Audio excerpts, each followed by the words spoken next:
good morning mga kadogo, no? Ito, aga-aga kong gumising kasi ano na siya, 62 days na, wala pang gatas. Kaya binitamins ko na siya and ito, hinahabol ko sa ano, hahabulin natin tuloy sa herbal. Yan po, magpapakulo ko ng malunggay. Papel dahon, papakain natin sa kanya. Wala pa kasi siyang gatas eh, kaya lahat ginagawa natin para sa kanya, di ba? So may vitamin siya, dahil meron pa na itong malunggay na to. Ang laki-laki na ng tiyan niya, 62 days na siya today eh. Medyo nagtataka ako eh. Ewan ko. Sabi naman sa napanood ko, pagkapanganak, dun siya magkakagatas. Kaya lahat gagawin natin para sa aso, di ba? Hindi pwedeng hindi.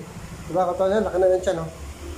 O, yun. Pag lamig-lamig nung pinakuluan kong malunggay, tira ka. Kagabi, nag-vitamins ka na eh.